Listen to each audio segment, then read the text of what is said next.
نصلي ونسلم على رسوله الكريم أما بعد فأعوذ بالله من الشيطان الرجيم بسم الله الرحمن الرحيم واعلموا أن فيكم رسول الله لو يطيعكم في كثير من الأمر لعنتم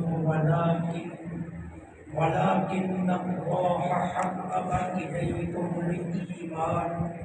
إليكم الإيمان وزينه في قلوبكم وكره إليكم الكفر والفسوق والعصيان أولئك هم الراشدون فضلا من الله ونعمة والله عليم حكيم صدق الله العظيم واعلموا اور یاد رکھو انا بے شک فیکم تم میں رسول اللہ کے رسول ہیں لو یطیعکم اگر وہ مان جائیں تمہاری فی کثیر من الامر بہت سی باتیں لعنتم تو تم مشقت میں پڑ جاؤ ولیکن اللہ لیکن اللہ عز و جل نے حبب الیکم الایمان ایمان کی محبت تمہاری طرف کر دی وزینہ فی قلوبکم اور اس کو تمہارے دلوں میں خوشنما بنا دیا وکرہ اور ناپسندیدہ کر دیا الیکم تمہارے لیے الکفر کفر کو والفسوق اور فسوق کو والعصیان اور معصیت کو اولئک هم الراشدون یہی ہدایت یافتہ لوگ ہیں فضلا من اللہ ونعمہ یہ اللہ کا فضل اور اس کی نعمت ہے واللہ علیم اللہ بے حد جاننے والا حکیم بڑا حکمت والا سبحان یہاں ایک شدید قسم کی تنبیہ کی جا رہی ہے تنبیہ کیا کہ یہ بات اچھی طرح ذہن میں بٹھا لو کہ تم میں اللہ کے رسول ہیں اگر تم ان کے ساتھ جھوٹ بولو گے تو اللہ وحی کے ذریعے انہیں سچ بتا دے گا اللہ اور پھر تمہیں شرمندگی اٹھانی پڑے اس لیے ان کے سامنے کبھی جھوٹ مت بولو کیوں اللہ انہیں حقائق سے فوراً مطلع فرما دے گا اور پھر تم شرمندہ ہو وہ ایک بڑی مشہور روایت ہے ایک صحابی تھے وہ شام کو جب کام سے آتے تو دروازے پر ہی ان کے والد کہتے ہیں لا جو کما کر آیا اس کو دے دیتے یہ معمول چلتا رہا کچھ عرصے کے بعد صحابی رسول کو اپنے والد گرامی کے اس عمل سے کچھ رنجیدگی پہنچی انہوں نے کہا ابا جان میرے بیوی بچے ہیں میرے معاملات بھی ہیں میں جو کما کر لاتا ہوں وہ آپ دے دیتے ہو یہ مجھے اچھا نہیں لگتا والد نے فرمایا کہ بات یہ ہے تمہارے بیوی بچے میرے ساتھ رہتے ہیں میں کفالت کر رہا ہوں انہوں نے کہا نہیں آپ مجھ سے پیسے نہ لیا بات جب تکرار میں بدلی تو صحابی رسول نے یہ کہہ دیا کہ میں جا کر آپ کی شکایت اللہ کے رسول صلی اللہ علیہ وسلم سے کرتا ہوں آپ نے فرمایا جاؤ جا کر کرو والد نے کہا اب یہ بیٹا چلا دربار رسالت کی طرف اب باپ در بیٹھ کر کیا کہہ رہا ہے ہاں ہاں شکایت لانے وہ چلا جس کو کل میں انگلی تھام کر چلاتا تھا شکایت کرنے آج وہ چلا ہے جو کل میرے کاندھے پر بیٹھ کر پیشاب کرتا تھا اور میرے پاؤں تک اس کا پیشاب جاتا تھا شکایت یہ کرے گا کہ جس کو بولنا میں نے سکھایا، جس کو چلنا میں نے سکھایا، اب یہ ساری باتیں اپنے دل میں سوچنے لگے۔ اب صحابی اللہ کے رسول کی بارگاہ میں پہنچ گئے، اپنے آنے کا مدعا بیان کیا، تو اللہ نے فوراً جبریل امین علیہ السلام کو بھیجا، محبوب کوئی فیصلہ سنانے سے پہلے نا اس کے باپ کو بلا کر پوچھو تو صحیح وہ کیا سوچ رہا ہے۔ اللہ، اب سرکار نے انہیں سے کہا جاؤ اپنے والد گرامی کو بلا کر لے آؤ۔ اب وہ آ گئے، میرے آقا نے پوچھا ہم کیا سوچ رہے تھے؟ انہوں نے کہا اللہ کے رسول ہم کیا سوچیں، ہم گھر بیٹھ کر بھی جو سوچتے ہیں آپ کا رب آپ کو بتا دیتا ہے۔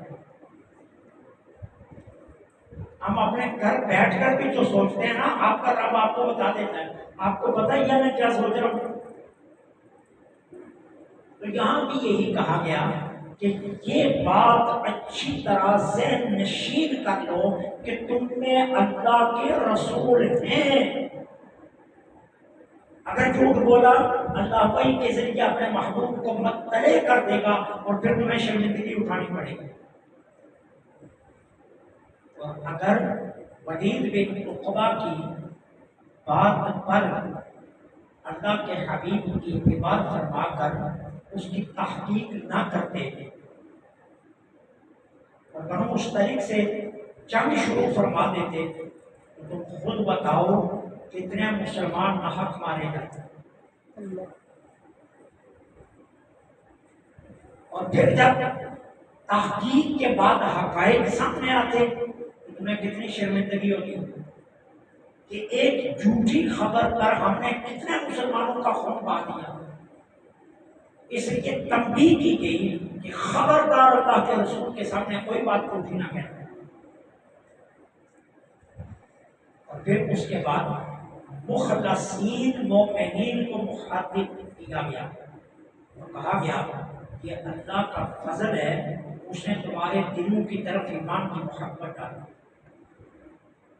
اب صحابہ جو مخلصین تھے نا ان کی اللہ شان بیان کر رہا ہے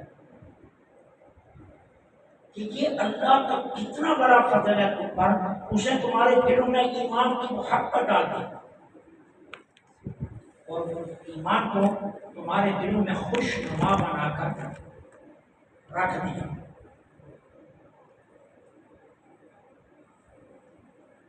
آج آپ بڑے سے بڑے امیر کافر کو دیکھ لیں، کسی مسلمان کا دل یہ نہیں کرے گا میں اس جیسا بن گا، چاہے وہ 10 کروڑ کی گاڑی پر بھی جا رہا ہوگا، کافر ہے آپ کا دل نہیں کرے گا میں اس جیسا بن گا،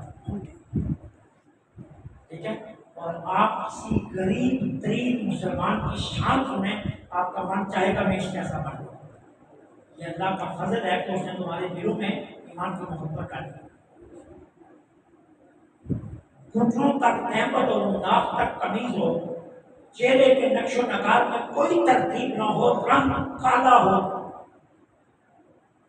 لیکن دربار رسالت میں پہنچ کر سیدنا بلال بن جائے، آج ہر بندے کا من چاہے گا میں بلال بن جاؤں۔ یہ اللہ کا فضل ہے کہ اس نے تمہارے دلوں میں ایمان کی محبت ڈالی اور ساتھ ایمان کو تمہارے دلوں میں خوشنما بنا کر رکھ دیا ہے کہ تمہارا کسی اور کی طرف جانے کا من نہیں پکڑ رہا اور اس نے ناپسندیدہ کر دیا تمہارے دلوں میں کفر کو، فسوق، جھوٹ کو، عصیان اور نافرمانی کو۔ یہ 3 چیزوں کو اس نے تمہارے دلوں میں ناپسندیدہ کر کے رکھ دیا ہے۔ اے میرے محبوب کے سچے غلاموں، یہ اللہ کا مقدر ہے۔ تم کبھی جھوٹی خبر دربار رسالت میں نہیں ڈالتے، کبھی تم معصیت نہیں کرتے، کہاں جہاں کہیں بھی ہو تم یہ دھیان رکھتے ہو کہ میں نے پلٹ کر حضور کی بارگاہ میں جانا۔ ایک صحابی ہیں ان کا نام اس وقت میرے ذہن میں نہیں آ رہا، سرکار دو عالم صلی اللہ علیہ وسلم نے انہیں ایک کام کے لیے بھیجا۔ وہ جا رہے تھے، سامنے سے ایک بڑی اصیل خاتون آئی مدینہ طیبہ کی، ان کی نظر پڑی، انہوں نے نظر جما دی خاتون کے چہرے پر، ان کی نظر ٹک گئی خاتون کے چہرے پر. اب جب خاتون ان کو کراس کر کے چلی گئی نا تو فوراً دھیان آیا کہ میں پلٹ کر اگر حضور کی بارگاہ میں گیا اور اللہ نے جبرائیل کے ذریعے بتا دیا ہوا تو میرا حشر کیا ہوگا. یہ ڈر اتنا دل میں آیا کہ بجائے مدینہ طیبہ میں پلٹنے کے جنگل کو نکل گیا. اب انتظار کیا جا رہا ہے کہ ہم نے کام کے لیے بھیجا وہ لوٹ کر نہیں آیا.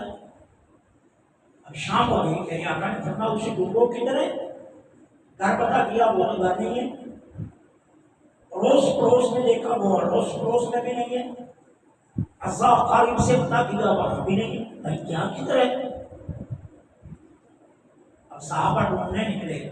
اگلے دن سیدنا صدیق اکبر رضی اللہ تعالی عنہ نے دیکھا جنگل میں بیٹھے سالوں قطار ہو رہے جب ہوا کیا کہا مجھ سے یہ خطا ہوئی. میں نے عورت کے چہرے کو ٹکی لگا کر دیکھ لیا. اب میں حضور کا سامنا نہیں کر سکتا. بھائی آ جاؤ حضور بلا رہے نہیں.